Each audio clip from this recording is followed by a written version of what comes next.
The following is an encore presentation of stories from the Dooralong Transformation Centre. 1.5 minutes past the hour of 10 here on Rima Central Coast, and sat opposite me, I think I said this before the 10 o'clock news, we've got Jake. So good morning to you, Jake. Good morning. How are you today? I'm good, thank you. Yourself? I'm very well, thanks. You're looking really good. You don't present as the normal sort of impression we have of somebody with an addiction problem. You look really sort of healthy.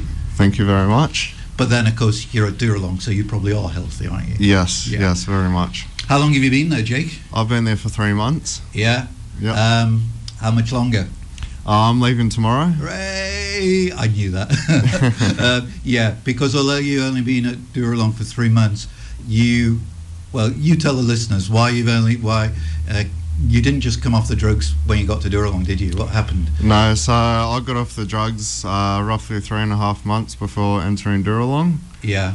That was because I ended up in jail, and that was a big wake-up call for me. So once I was released, I thought it was time to kind of pull my head in and straighten up a little bit. Yeah, it was the bit of the kick that you needed, bit of the wake-up call. Yeah, for sure. And you managed to stop before you got to Dooralong. You managed to do it on your own. That's pretty impressive. Was that hard?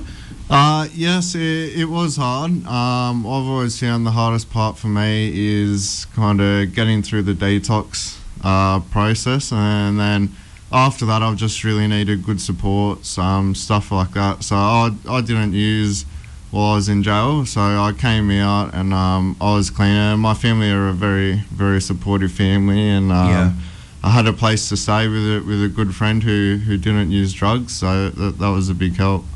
Okay, well look, we'll turn the clock back a little bit and see what led you to where you are today. We'll do that in a minute, but just before we get there, I'm impressed that you managed to come off the drugs on your own. So what have you been doing at Dooralong? If you're already off the drugs, what have they been doing with you? So at Dooralong, it's taught me to deal with whatever's kind of led me, like past experiences and traumas and stuff like that, and it's taught me to deal with them, because one of the caseworkers has said you can put an addict out in the middle of Uluru for 3 weeks and they won't use, but you bring them back to society and they're going to use because they've still got the same problems that haven't been dealt with. So Dooralong's taught me how to deal with them in an appropriate manner and not go back to my old ways and stuff like that. So giving you those sort of life lessons of how to manage your anger, how to deal with relationships in a healthy way and draw boundaries, and that's the sort of stuff you do, isn't it? Yes, exactly, yeah. So with your determination and these new life lessons you've learned, it's quite an exciting time for you then. Yes, it is very exciting. Yeah. So tonight will be your last chapel night. Yes, it will. Yeah. Yes. So you're graduating tonight? So I'm not graduating tonight, but I will get up in front of everyone and I've got a few certificates to get tonight as I've moved on in the program, so I'll get certificates for that and stuff like that. Yeah. So that sounds terrific. Yeah. Well done you. But hey, let's we've been talking about the last sort of 7 months, how you got yourself clean and how that's sort of been built upon by Dooralong. But what's the backstory to Jake? You've already mentioned it was drugs, wasn't it? Yes, it was. Yes. Yeah. And when did they come into your life? So they came into my life at about 13, 14. Originally smoking a bit of pot. I went to school that I got bullied quite profusely. Because of the bullying, I left that school and I went to my local public school, and friends from primary school were there, and they were kind of the popular kids, so to say, and the cool kids. Yeah, and it was good for me to change schools in a sense. It gave me a fresh start to create a new identity. They didn't have to know me as a kid who got bullied and stuff like that. So so they were kind of smoking pot kind of here and there in school, and I felt I always had people pleasing problems due to the bullying, stuff like that. I always felt I needed acceptance from others, and in order for me to get accepted from others, or I felt to get accepted from others, I felt I had to do as they did. And look, if you've been bullied in a previous school, and you get, as you say, that opportunity to sort of reboot yourself and start again in a new school, you don't want to be the different kid, do you? I mean, you don't want to sort of repeat the problems you had in the previous school, and so yeah, you would join in with people, wouldn't you, and do what they did, just so you weren't any different than them. Yeah, of course, yes. And that's what you did. Yeah, that's exactly what I did, unfortunately. Yeah, you say unfortunately because it didn't just stay with pop. Yeah, no, it didn't. So at about 16, 17, I started experimenting with party drugs of a weekend, ecstasy pills and stuff like that. Further on, when I was 18, I got introduced to cocaine for the first time. Yeah. And I instantly loved it. It did a good job at, I guess at that time, it really took everything away. It made me forget about all my problems. I was a lot more socially outgoing. So, yeah, I think that's something we don't address, do we? There are obviously positives from taking drugs, because you wouldn't do it otherwise. And the positives were it made you feel good, gave you confidence, enabled you to sort of act appropriately as you might have thought in a social situation. Yeah, so unfortunately it's one of those things where it is kind of fun and it does help, but then, by the time it's not fun anymore and it doesn't really help, you're addicted and you can't actually help yourself but to continue using. So by the time you see the other side of things, it's too late, you're addicted. Yes, unfortunately, Yeah. And what effect did it have on your schooling, all this drug taking? Well, I left school in year 11. Had an opportunity to go do a TAFE course and a certificate too for carpentry. And in doing that, I met a lot of people, obviously, that had dropped out of school. And, most of the people that drop out of school early kind of are into that kind of stuff. Kind of only left school to leave school, not to actually pursue something different. It took off a little more, kind of hanging around with those people. It just escalated, and it was... That was the environment in which you were existing. Yes, yeah. And your mum and dad, are they getting worried for you? Yeah, very much so. So the first few years I seem to think I hit it pretty well. Yeah. But they probably noticed. But after started getting skinnier, behaviours would change. I'd start acting quite erratic. Yeah. My moods would be, highs and lows to more of an extent. And, they used to get quite worried. I'd be out all hours of the night, wouldn't come home till early in the morning, and they'd be worried, obviously. Yeah, because this wasn't the Jake that they knew, this was somebody else. No, not at all. Yeah. So you were living that life for how long? So I was doing that for probably about 2 years, and so I got in trouble with the law for selling drugs, and my lawyer had advised me to go to rehab, which one of her previous people she represented, he had gone through the program and he had worked there as an administration officer. Yeah. So she said, there's this bloke kind of owes me a favour. I'll talk to him and he can get you in very quickly. So I went in there when I was in my early 20s. So how long ago are we talking? Because I can see how old you are, but the listeners can't. 2016. Yeah. So I was in there for 9 months, and I graduated the program there after 9 months. And you were clean? Yes. So I was clean for a few months after that, and so I started kind of slowly smoking pot again.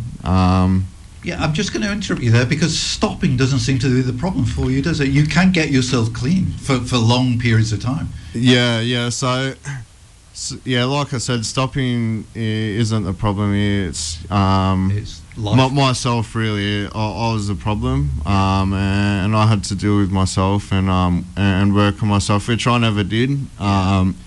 kind of being 20 years old amongst, majority of adults who are addicted to ice, and I really was doing party drugs on the weekend and cocaine, but I was a heavy pot smoker and I thought I was better than them, and I didn't need this because I'm not, I'm not on the harder stuff. So I didn't really take much in. I wasn't there for myself and to get better. I was there for the courts, and we've had that a lot, Jake. People, they're ticking a box. Drug courts will tell them they've got to do it, and they say, unless you want to do it, it really doesn't work.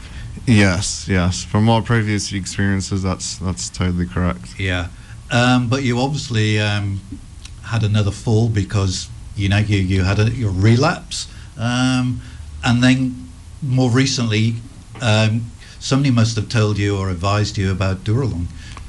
Yes, so I was aware of Dooralong way back then, a few years ago when I did rehab, but I was always so far away from home. I am quite family orientated, so it was a bit far from home, and I wasn't sure about it, Yeah, but it's always been there. But since then, I've kind of been back to William Booth in Sydney a few times, and I've left after a week here, or I've done a couple months there, and I've left, and it got to the point where they also thought maybe I need something different. So the next time I went to get into there, they actually referred me on to Dooralong and said, we think you should go here. Was there any resistance from you? Yes, there was. Just, I guess, doing the program there before, knowing the workers, there's comfortability there. Going somewhere different, having to get to know, the workers here at Dooralong. It's challenging. Very challenging, and I never really liked to meet new people, especially sober. I felt I never really had the skills to interact with people on a sober level. So it just felt more comfortable at William Booth because you've been there so many times. Yes. But so what at the end of the day persuaded you to go to Dooralong then? Well, I guess I wanted recovery, and I've seen people go through the program that they run, and it does work if you apply yourself, and I wanted to stick with that program, William Booth didn't think it was too good for me there, so I decided, the only other program closer by that's the same was up here at Dooralong. So you came, and that was 3 months ago? Yes, it was, yes. Do you think you made the right decision? Yes, most definitely, yes. So from that initial sort of reluctance to sort of travel up the sort of M1, you feel that it was the right thing in the end? It's the best thing I've ever done. Best thing you've ever done? Yeah. Why? It's really changed my life. A lot of things start to mend on their own once I got off the drugs and stuff like that. But today I don't mind myself. And it's just a good bunch of boys. There's so much serenity there. Yes. I've got enough time to work on myself, and the workers there are very supportive, and most of them have previously been addicts or alcoholics themselves, and they're very wise. Like they've got quite a bit of clean time up. You can't pull the wool over their eyes, but at the same time they understand exactly what you're going through. Yes, exactly. It's a big help when someone understands you. They say in the literature, one addict best understands another addict, and it's what you need, so you don't feel so different and out of place. It's nice to be able to talk to someone and they well and truly can relate to you and understand what you're going through and what you have been through. Well, best thing you've ever done in your life. I think that's a good point for us to break and have some more music. It's 28, coming up to 29 minutes past 10. We're talking to Jake this morning, originally from Sydney. He's been at Dooralong for the past couple of months. He's done really, really well. He managed to get himself clean before he went to Dooralong for 3 months. So he's been clean altogether now for 7 months, which is good. But you were telling me, Jake, just while we were listening to that track of music, something we hadn't touched on. You did have a really low point. You said you were homeless, sleeping in cars, sort of estranged from your parents. Yes. So I'd about my late 21s. I was introduced to ice, and that very quickly kind of removed everything from me. Within 6 months, my parents were very distant. My sister and my other siblings didn't want anything to do with me. I got kicked out of mum and dad's, and I was living out of my car. Nowhere to live, kind of driving around unlicensed because I didn't have a license, but I was living in my car. Just trying to get money to get the next hit. Yeah.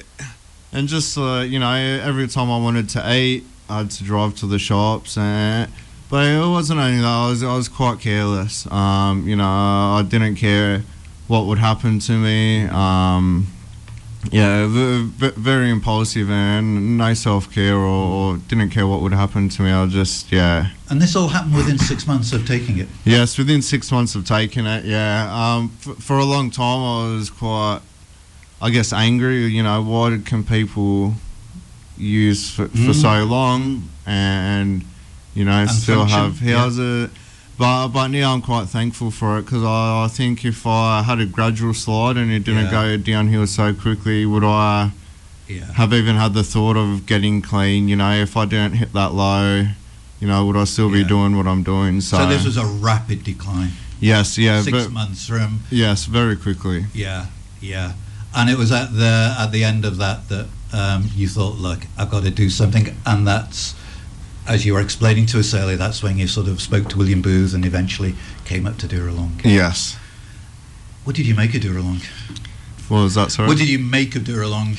I guess to work on myself, really kind of focus on myself, and something I've never done in past efforts to get recovery. So that was different. I won't say the treatment's different, but something's different than William Booth, because you said you were doing that for the first time, looking at yourself and all the stuff that sort of prompted the drug taking and that sort of stuff. Yeah, I think, just my drive and my want for recovery as well has made a big effort. Whereas before I've always kind of had some sort of reservation around using. I've wanted to do it one more time, or I never hit a low enough low, I guess. I never kind of learnt my lesson for anything. Not ready. So I think that's been a big help as well. But I guess just the way it's laid out, it's a beautiful place. As I said before, the workers there are great. Very helpful. You knew it was Salvation Army, of course, because you'd been going to William Booth for a number of years, and that's Salvos as well. Were you prepared for chapel night and church on Sundays? Yes, most definitely. I knew it was a compulsory part of the program to do, and I guess with my bad experience at a private school, a religious school, I kind of had shut the gates on any kind of religion and the religious side of things, and this time I came in a very, very broken man, and I thought, why don't I give things a try that I've never had before? And one of those was, they say, the spiritual side of things, getting in touch with God.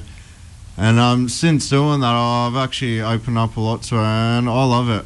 I love going to church on a Sunday and chapel on a Wednesday, and you probably thought you would never say anything like that 3 months ago. Yes, most definitely. I know previously I'd be the person sitting right at the back on my phone, not listening or singing or anything, and today opening up to God and whatnot, it's a sense of freedom. I just feel something over me when I'm in a place of worship, and today I'm the person that sits in the front row, and I'll put my hands up while I'm singing, and I respect it.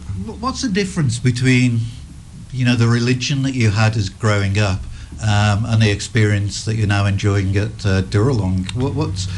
What's the key difference between it?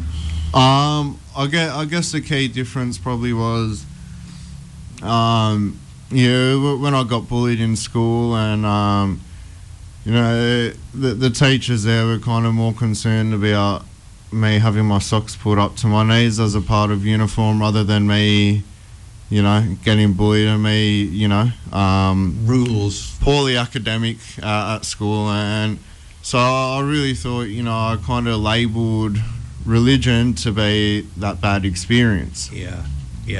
So yeah. And so when you got to Dooralong, you realised that the people there are just so loving and accepting and non-judgmental and just want to genuinely help you.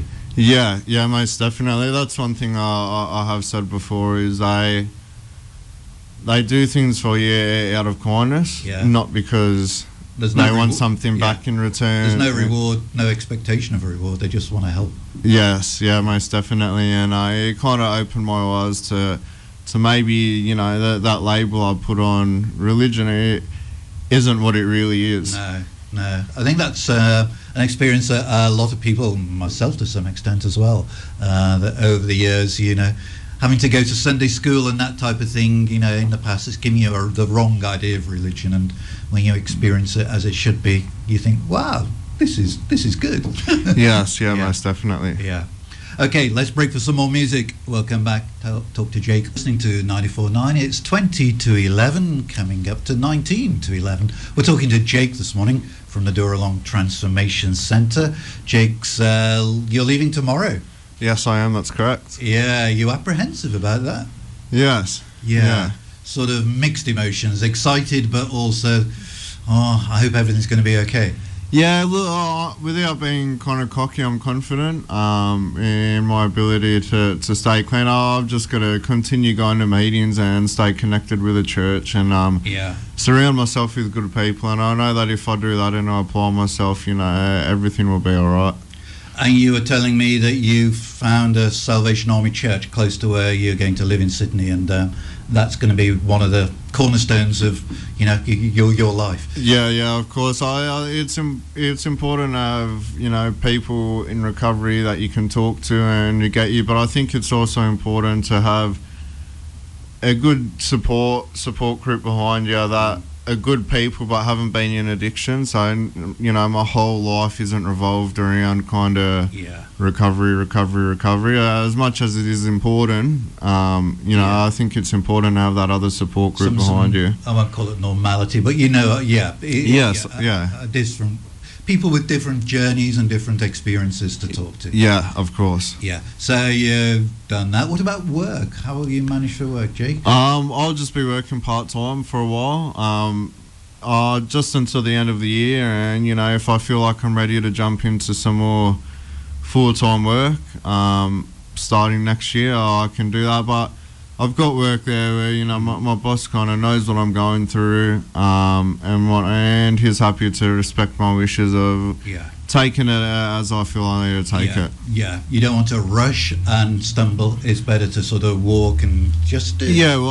I don't want to jump in full time and it stress me out, and then the stress gets the better of me. So really kind of nurturing myself and taking it as I need to take it. Yeah. You were telling us earlier that when you were on the ice and that horrible 6 months when you lost really everything, that your mum and dad became very, very distant. How are things now?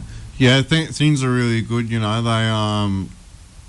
They send me messages all the time saying how proud they are of me, and my mum, being the person she is, she sends up cards that have rainbows and say I love you on them, and she writes really nice supportive things in a card. So I've got their full support, and my mum's just happy she's got her son back, and she doesn't lose sleep over it now. She's getting a little healthier, so because you're a bit like you come across that parable in the Bible. You're a bit like the prodigal son, aren't you?